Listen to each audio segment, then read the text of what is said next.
La prévention de la désinsertion professionnelle est devenue un axe majeur de l'intervention du service social. Il consiste à accompagner l'assuré qui a encore un contrat de travail, soit dans le cadre d'un maintien dans l'emploi, soit dans le cadre d'un parcours de réinsertion professionnelle. Cet accompagnement va se traduire par une évaluation globale de la situation de l'assuré, sur le plan de la santé, sur le plan administratif, sur le plan social et bien évidemment sur le plan professionnel. C'est identifier avec l'assuré les problématiques sur lesquelles il souhaite travailler, c'est construire avec lui les étapes pour résoudre ses difficultés, pour résoudre ses problèmes, et c'est le voir régulièrement pour faire le point sur ces étapes et sur l'avancée de son projet et de ses projets. Pour cela, on va mobiliser des actions, des outils, des dispositifs qui vont permettre à l'assuré de reconstruire ce projet professionnel. On connaît l'essai encadré, on connaît les bilans de compétences et on connaît aussi les actions de remobilisation de l'UCRM. Nous avons choisi aujourd'hui de faire un focus sur ces actions-là qui ont la particularité d'être financées par l'ASS des CEPAM. Nous avons décidé de laisser la parole aux assurés pour expliquer ce en quoi ces actions ont été bénéfiques pour eux, aux assistantes sociales, en quoi ces actions leur permettent d'améliorer leur accompagnement social, et aux psychologues du travail de l'UCRM qui vont nous expliquer quel accompagnement, quel travail ils peuvent mettre en place avec les assurés.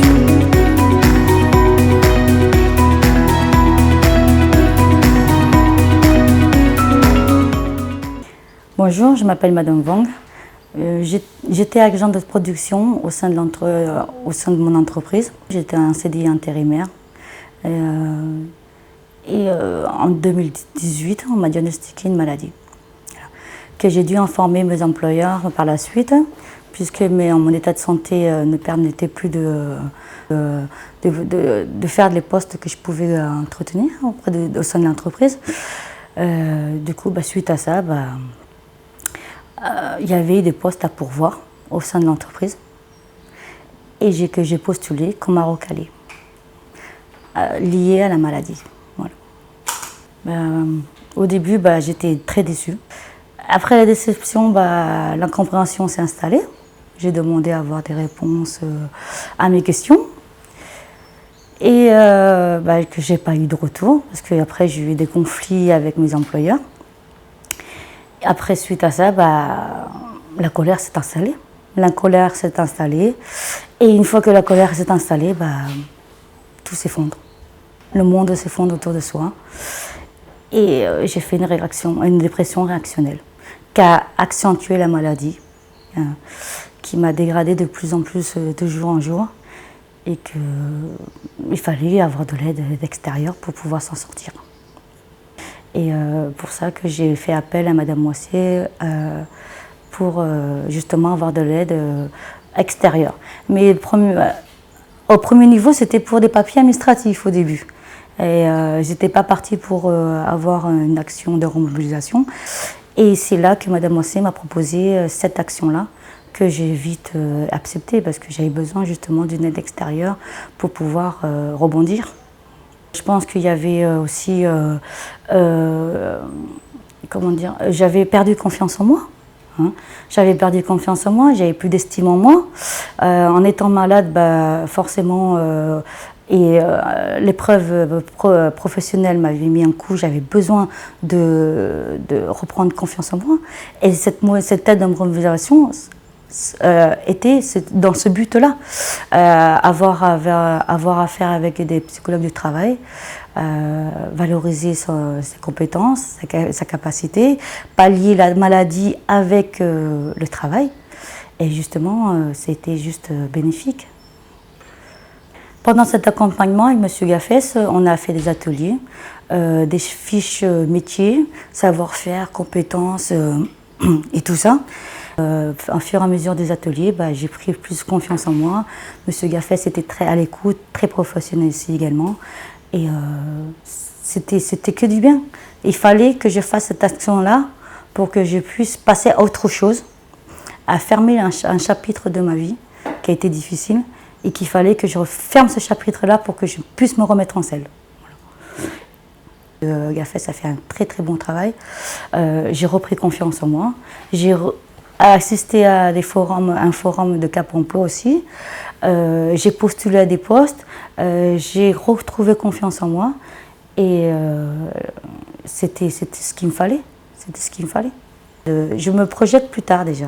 Voilà. Demain, qu'est-ce que j'ai envie de faire? Plein de choses.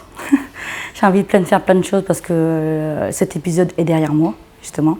J'ai tourné ce chapitre de ma vie et j'ai que envie de retourner travailler. Donc, Madame Wang m'a été orientée par le service social de l'hôpital. Donc, en fait, elle était suivie, je pense, depuis plusieurs mois, en tout cas, par le service social de l'hôpital. Enfin, d'abord par les médecins, forcément. Et elle avait rencontré l'assistante sociale et aussi une psychologue. Parce qu'elle avait donc effectivement une problématique de santé et en même temps, il y avait l'impact psychologique de cette problématique de santé qui était aussi à prendre en compte. Et donc, elle avait été orientée vers l'assistante sociale et un psychologue. Donc, elle est venue vers moi au départ pour mieux comprendre un peu ce qu'était l'arrêt de travail, enfin, voilà, la LED, enfin, les droits un petit peu autour de cet arrêt de travail. Et en fait, au cours de l'entretien, voilà, elle m'a largement expliqué sa situation. Voilà, et donc j'ai pu voir des difficultés importantes entre ces problèmes de santé et sa volonté de rester dans une vie professionnelle. Donc j'ai pensé à lui proposer l'action de remobilisation de l'Union Sépierre Robert Monnier très rapidement, dès le premier entretien en fait. Donc ça c'était vraiment parce que j'avais perçu chez elle vraiment une volonté de travailler la question de la reprise du travail. Donc il y avait effectivement beaucoup de freins pour reprendre le travail puisqu'elle avait vécu quelque chose de très traumatisant au niveau de l'entreprise qui l'avait embauchée. J'ai pensé à cette action parce que Madame Wang exprimait une perte de confiance en elle et une perte de confiance aussi dans le monde du travail, mais surtout une perte de confiance en elle et en même temps une volonté farouche de revenir vers l'emploi.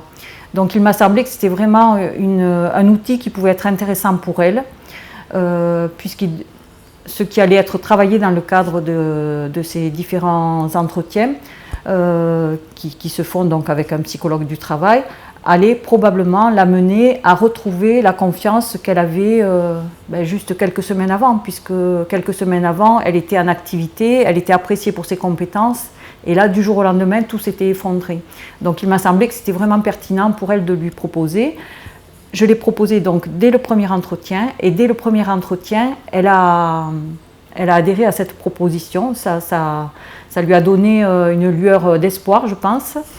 Et donc nous avons ensuite pris le temps de bien poser la chose et donc on s'est revus effectivement et elle a confirmé son souhait de s'engager dans cette action et nous avons ensuite mis en place la demande de financement, l'accord du médecin traitant, le passage devant la cellule PDP départementale et ensuite le passage devant la commission d'action sanitaire et sociale pour obtenir le financement.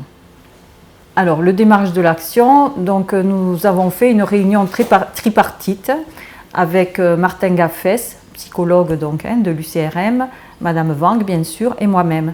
Et donc en fait, moi j'ai fait un petit peu l'introduction. J'ai expliqué un petit peu ce qui a mené Madame Wang à participer à cette action, quelles étaient un petit peu les problématiques principales qui allaient être à aborder au cours de cette action. Voilà, donc après ce que je peux dire c'est que lors de ce premier entretien, Madame Wang n'était pas bien du tout, sa maladie avait de nouveau pris un petit peu le dessus. Et c'est vrai que là, je me suis interrogée, je me suis demandé si c'était finalement le bon moment pour lui avoir proposé cette action.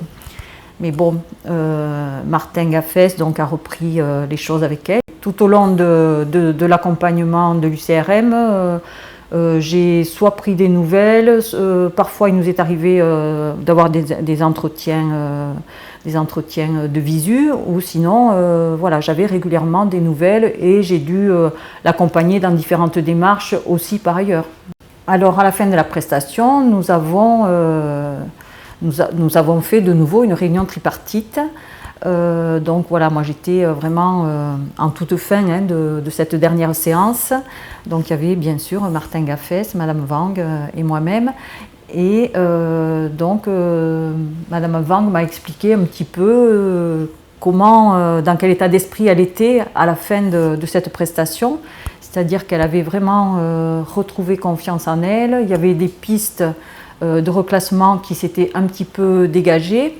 Elle avait eu, ça c'était au cours de toute cette période, l'occasion aussi de rencontrer des employeurs. Donc même vis-à-vis du monde du travail, elle retrouvait un petit peu confiance dans la possibilité qu'un employeur accepte une personne même avec un problème de santé. Concernant le déroulé de la prestation, il s'étalonne sur 2 mois environ, c'est-à-dire 12 heures de rendez-vous, en commençant par un entretien tripartite.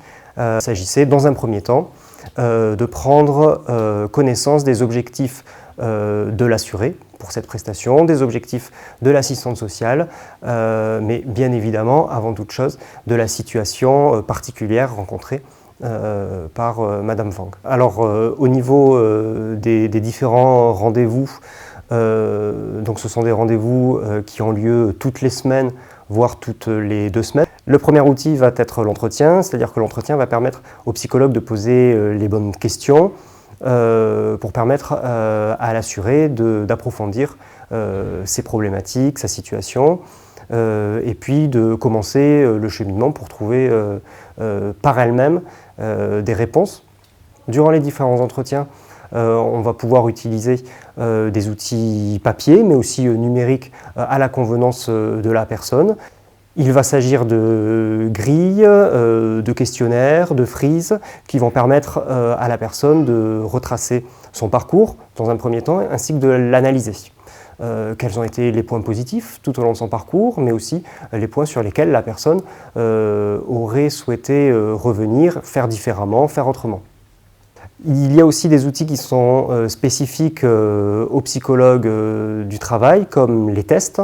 Il est possible, lors de cette prestation, de faire passer des tests d'aptitude, des tests d'intérêt professionnel, toujours dans l'objectif de permettre à la personne d'éclaircir sa situation et puis de commencer à poser, pourquoi pas, les bases de son nouveau projet personnel, mais aussi professionnel. L'action de remobilisation ainsi que les outils utilisés par le psychologue du travail sont complémentaires avec ceux utilisés par les assistantes sociales, dans la mesure où ils vont permettre à l'assuré de comprendre sa situation, de l'analyser, de reformuler aussi par son discours certaines situations vécues. Les outils utilisés vont permettre de revenir sur les valeurs professionnelles des personnes, sur leurs intérêts personnels mais aussi professionnels, leurs contraintes, leurs aptitudes physiques mais aussi psychologiques, ce qui constitue un vivier d'informations important et intéressant.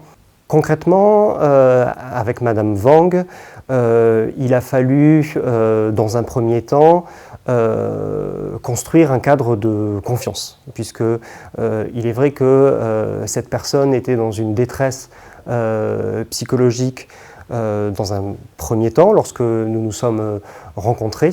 Donc il a fallu poser sa situation et poser des mots sur son vécu.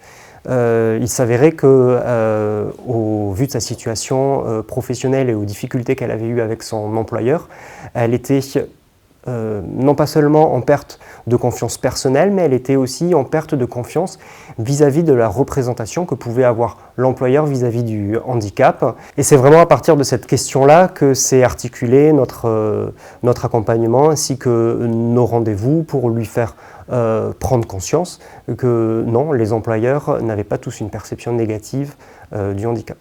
Au final, on peut dire que l'action de remobilisation aura permis à l'assuré de dessiner les contours de son projet professionnel. En tout cas, l'idée, c'est de donner toutes les possibilités, tous les éléments permettant aussi à l'assistante sociale de continuer à accompagner l'assuré dans son projet professionnel.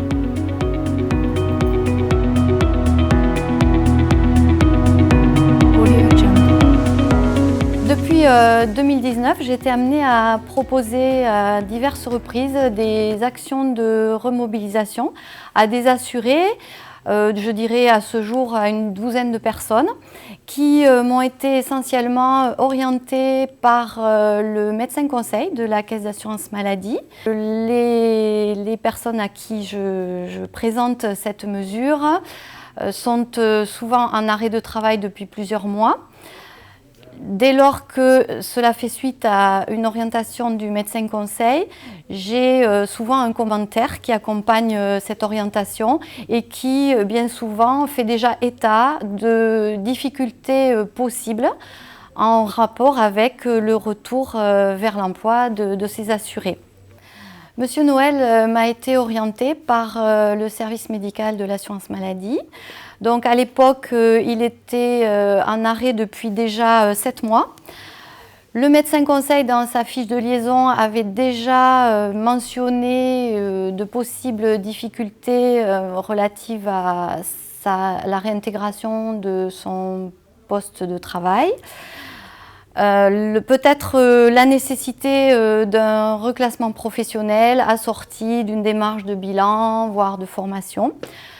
Même si lors de cet entretien, je pouvais repérer certains atouts par rapport à son parcours professionnel et sa volonté de se mobiliser pour trouver des solutions. Néanmoins, je pouvais bien mesurer que M. Noël nourrissait quand même certains doutes par rapport à ses capacités à réintégrer son emploi. Pour autant, la reprise d'une vie active était, je pense, un élément très important pour lui et si possible dans un délai raisonnable, puisque c'est quand même une personne qui a toujours été, je pense, très investie dans sa vie professionnelle, dans sa vie personnelle aussi, avec de nombreux hobbies et de nombreux centres d'intérêt. Donc pour lui, c'était essentiel de pouvoir retrouver un équilibre entre sa vie personnelle et sa vie professionnelle. Pendant cet accompagnement qui s'est déroulé sur plusieurs mois, mon rôle, ça a été quand même de m'employer à redonner confiance à Monsieur Noël. Ce qui me paraît très important, c'est aussi de mener cette démarche vraiment en concertation avec les autres acteurs de l'assurance maladie, particulièrement le médecin conseil. Et dans l'ensemble des actions que je mène, je m'attache toujours à aller le voir en amont pour lui présenter. Alors déjà, souvent, il a été à l'origine du signalement, donc ça permet quand même d'entrer en concertation sur le suivi que je vais engager en tant que service social vis-à-vis de l'assuré. L'intérêt que je vois aussi dans ce dispositif, c'est son côté réactif. C'est-à-dire qu'à partir du moment où l'action est proposée à l'assuré, je sais que je vais pouvoir aller sur une mise en œuvre assez rapide.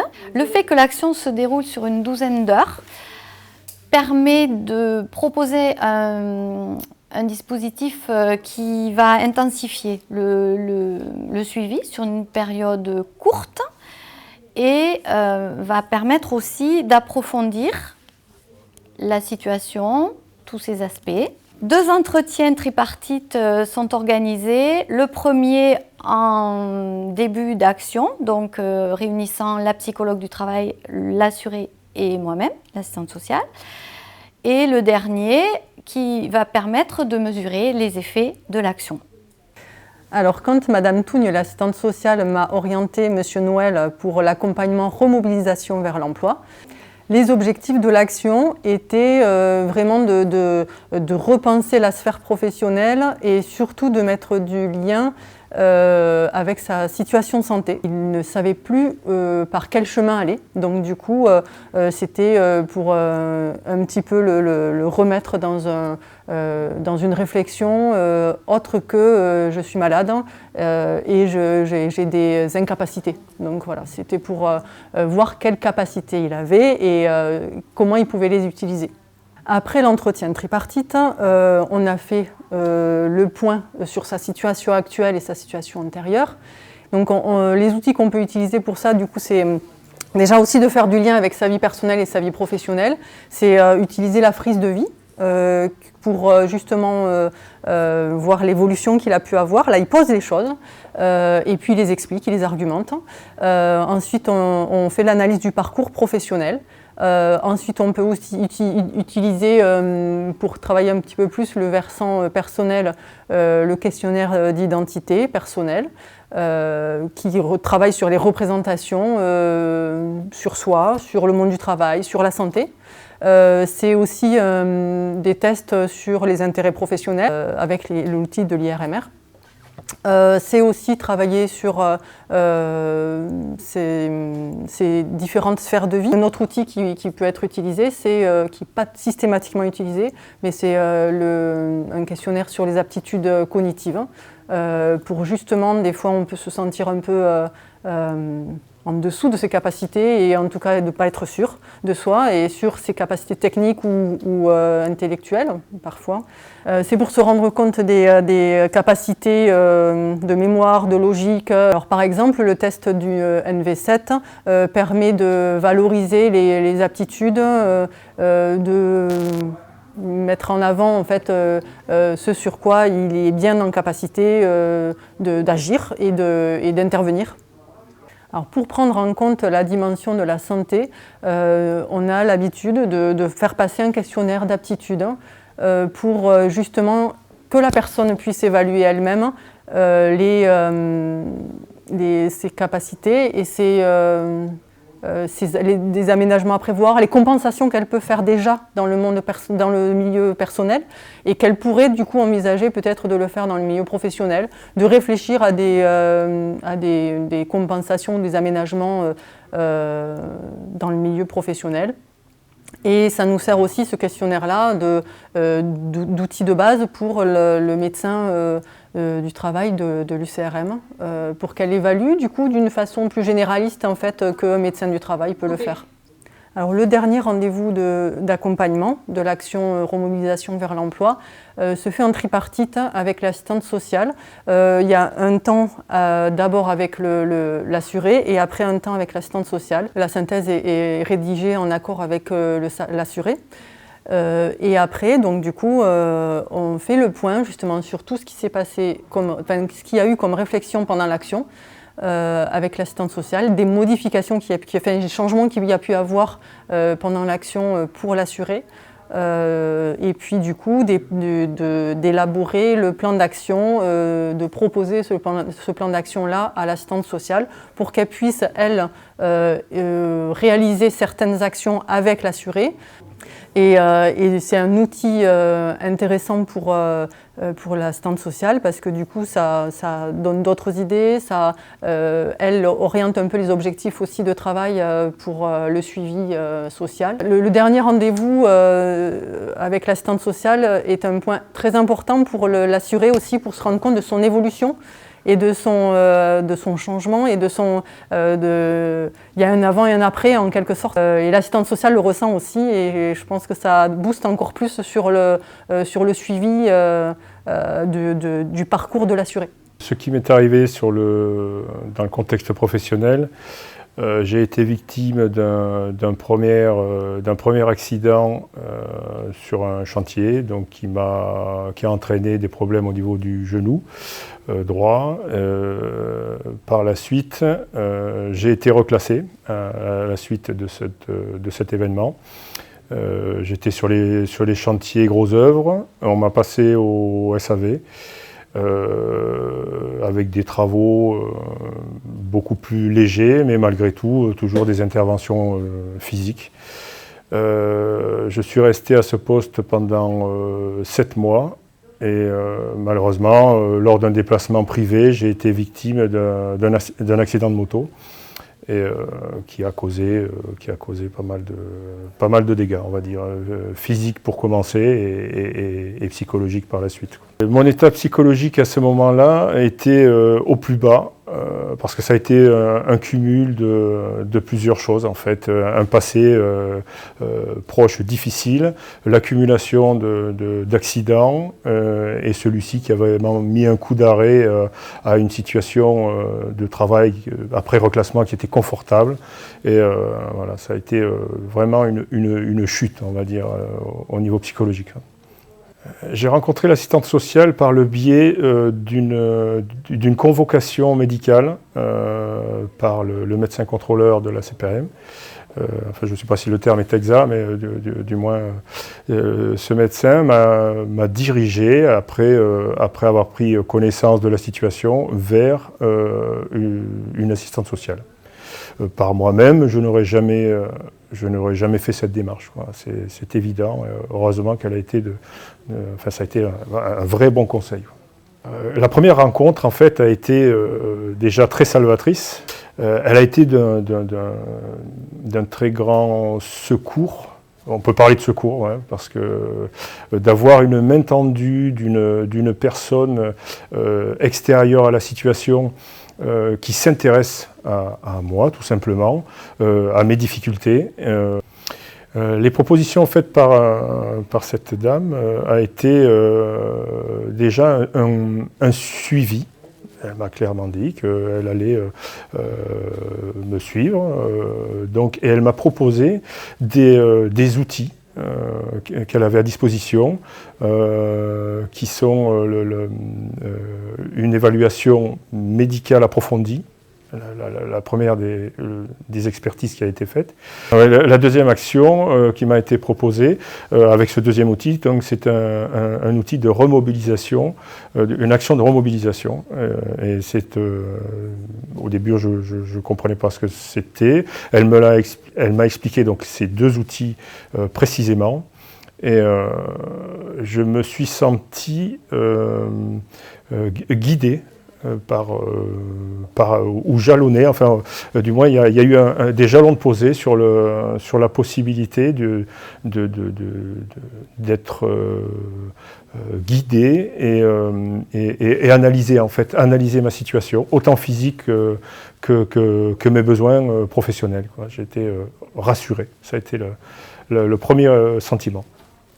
L'évaluation médicale approfondie m'a servi dans un premier temps,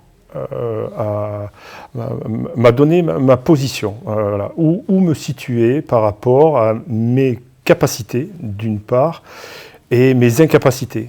Parce que le manque d'objectivité qu'on a face à soi-même fait que soit on se sent capable de choses extraordinaires alors que non, ou le contraire, on ne se sent plus capable de rien. Là c'était un peu mon cas précisément, j'avais des opérations à venir, ainsi de suite. Donc cet état a été vraiment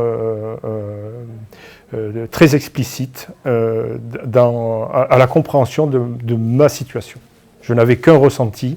Là, il y a eu des choses très factuelles faites par un médecin. Donc voilà, c'était indiscutable. Et ça permet de donner une position dans ses capacités et ses incapacités. L'action de remobilisation m'a été proposée donc, par le biais d'un organisme en parallèle qui travaille en partenariat avec la CPM.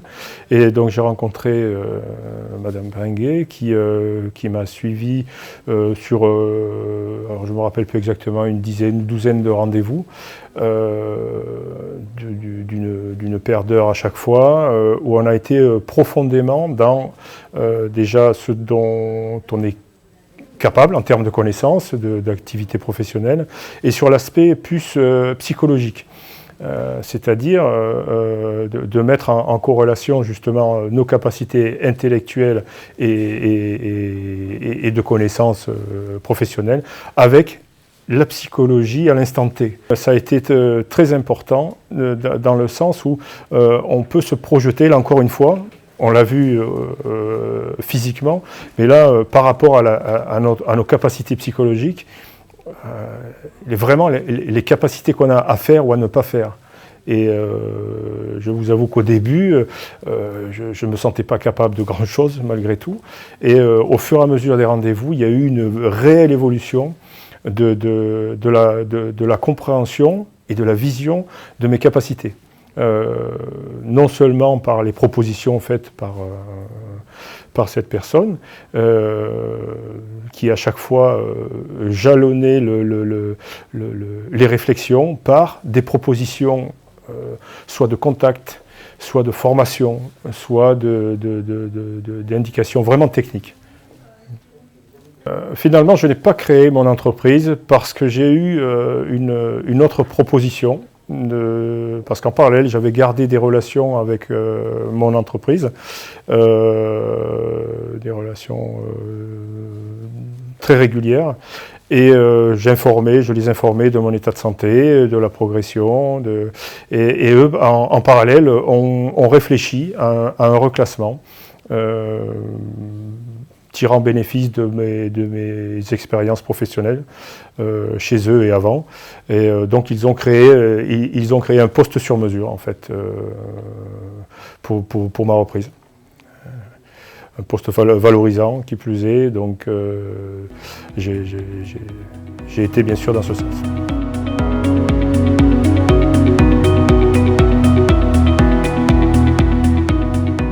Donc l'arrêt de travail est une période de fragilité pour l'assuré, et surtout lorsque le problème de santé va compromettre fortement sa reprise de travail. La prévention de la désinsertion professionnelle est un axe d'intervention prioritaire pour l'assurance maladie et notamment pour le service social. Les assistants sociaux vont devoir accompagner les assurés sur ce parcours de retour. Et vous allez du coup les aider sur quel point dans ce parcours de retour ? C'est-à-dire qu'il faut que l'assistance sociale amène l'assuré à prendre conscience de sa situation, à ce qu'il puisse retrouver des repères. Parce qu'être dans une période d'arrêt longue, sans trop de perspectives, fait que bien entendu on perd des repères. Et aussi à faire en sorte que l'assuré puisse connaître précisément quelles sont ses capacités professionnelles restantes et potentielles. Et surtout aussi à reprendre confiance et estime de soi. Puisque ça c'est un fort problème pour l'assuré. Et c'est en aidant l'assuré à prendre conscience de tout ça et à connaître un peu les capacités que la santé sociale va pouvoir aider l'assuré à prendre des décisions adaptées et pouvoir s'engager dans un processus de remobilisation, parce que c'est bien de ça dont il s'agit, se remobiliser, et de pouvoir soit réélaborer un projet professionnel, dans le sens ou d'un retour au poste, soit un aménagement ou un reclassement extérieur. Et pour que cet accompagnement psychosocial puisse se faire au long cours et soit vraiment adapté, les AS ont besoin d'outils parce qu'elles ne sont ni médecins, ni psychologues du travail, et elles ont donc besoin de spécialistes qui vont les aider à identifier le retentissement du problème de santé sur la personne, mais aussi sur la vie professionnelle. Ça va permettre aussi à l'assuré de lui-même de mieux se positionner et de mieux agir vis-à-vis des différents partenaires et de retrouver lui-même sa capacité d'agir. Depuis 5 ans, cette action a été mise en place par la CPAM du 81, du Tarn, et le service social de la CARSAT du Tarn bénéficie de ces actions dans le portefeuille des outils des AS pour accompagner les assurés. C'est des actions qui ont montré toute leur utilité à la fois auprès des assurés et auprès des AS qui plébiscitent quand même pas mal cette prestation, parce que c'est vraiment pour elles, ce qu'il en ressort en tout cas, complémentaire à l'accompagnement social qu'elles peuvent mener.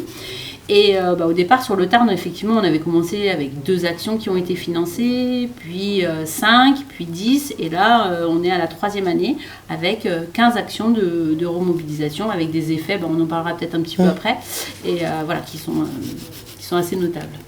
Oui, c'est d'ailleurs pour cette raison qu'avec les équipes d'assistants sociaux du Lot et du 82, du Tarn-et-Garonne, pardon, nous avons décidé de mettre en place 2 actions avec vous, en particulier pour le Lot, une action qui s'appelle l'évaluation médicale approfondie. Le médecin, là, il va vraiment faire une consultation médico-professionnelle, il va parler des capacités, des contre-indications et même faire des préconisations. Effectivement, on n'est pas comme un médecin du travail qui se centre sur le poste et qui va donner un avis sur une aptitude ou une inaptitude à un poste donné. Mais là, ça va permettre d'avoir effectivement, comme vous disiez, les cartes en main après à l'assuré et à l'AS pour pouvoir mieux appréhender le projet. Exactement. Et on a aussi décidé, toujours dans le Lot, mais aussi dans le 82, de mettre en place une autre action. C'est cette action de remobiliser vers l'emploi où, ça a été parlé longuement, où en fait, là, il s'agit effectivement donc de redonner confiance et estime. Et disons que l'accompagnement de l'assuré par la psychologue du travail va servir à lever les freins psychologiques, alors non pas que sur la personne, mais surtout sur la personne et son travail, son rapport au travail. Ça va toucher aussi les valeurs que la personne pose sur le travail. Donc c'est en ça que ce travail est complémentaire et très très important, puisqu'il va permettre à l'assuré aussi de se retrouver. Et c'est un travail qui va permettre un cheminement, mais ensuite qui va déboucher sur de l'action, la mobilisation, et ensuite vraiment des mises en œuvre. Et ces actions, elles s'intègrent vraiment dans l'accompagnement du service social, mais elles s'intègrent à des moments clés. C'est vraiment au milieu de l'accompagnement. C'est vraiment un préalable, mais il faut d'abord que l'AS commence à discuter, à amener la personne à entrer dans cette action. Et quand la personne est prête, vous intervenez et les AS continuent. Oui, et c'est vraiment l'AS qui reste du parcours de l'assuré, de ses outils, du choix des outils. Et c'est en ce sens-là qu'elle nous sollicite. Parce qu'effectivement, parfois, l'AS ne sait pas si une situation est vraiment judicieuse à ce moment-là. On échange et on essaye d'apporter une réponse en fonction des éléments qu'elle nous donne pour savoir effectivement si c'est le bon moment pour l'assuré. Mais c'est elle qui le sent, parce que parfois, effectivement, elle en parle à l'assuré, puis en fait, l'action démarre que 2 mois plus tard ou rapidement quand il y a besoin que ça démarre, ça démarre rapidement. Et vous parliez tout à l'heure des effets de cette action. Ça permet vraiment à l'assuré, nous on a remarqué la prise en compte de la dimension de la santé et d'objectiver aussi certaines choses. Mais cette action-là, elle a des effets, mais il ne reste pas moins que la situation de santé et la problématique de santé, à l'issue de cette prestation de remobilisation, elle existe toujours, cette problématique de santé. Mais l'assuré a souvent plus de facilité à en prendre conscience dans son parcours. Mais sinon, pour faire un petit bilan général de ce qui a été fait, en 2019, sur les différents départements, on a mené 37 actions de remobilisation. Et si on fait la synthèse, vous parliez tout à l'heure de l'estime de soi, de la confiance en soi, et on s'aperçoit que pour près de 60% des personnes qui ont bénéficié de cette action, il y a une modification de la perception de soi, de l'estime de soi. Tout à fait. Soit sur le plan professionnel, mais effectivement même sur le plan de santé, parce que même si, comme vous le disiez tout à l'heure, les problèmes de santé persistent, la personne y porte un autre regard et aussi y apporte une autre façon de se soigner. Et même si l'action de remobilisation, elle ne porte pas ses fruits de suite au sens professionnel, elle les portera plus tard parce que la personne a quand même changé, si je puis dire. Voilà. Moi, je trouve que ces actions, elles sont bien sûr très très importantes et il faut qu'elles puissent se pérenniser. Et en fait, mais elles ne pourraient pas se pérenniser sans le soutien des caisses primaires d'assurance maladie. Parce que d'abord, les caisses primaires sont engagées avec le service social dans cet axe de désinsertion, mais surtout, c'est elles qui permettent le déroulement de ces actions pendant l'arrêt de travail, puisque elles permettent, par le biais de la cellule PDP, où bien sûr le service social participe, le service administratif, mais aussi le service médical, mais elles permettent de valider ces actions et par le bien fondé. Mais c'est aussi parce qu'elles permettent aussi leur financement via les fonds d'action sanitaire et sociale. Et sans ces financements-là, malgré toute notre bonne volonté, on ne pourrait pas les mettre en place.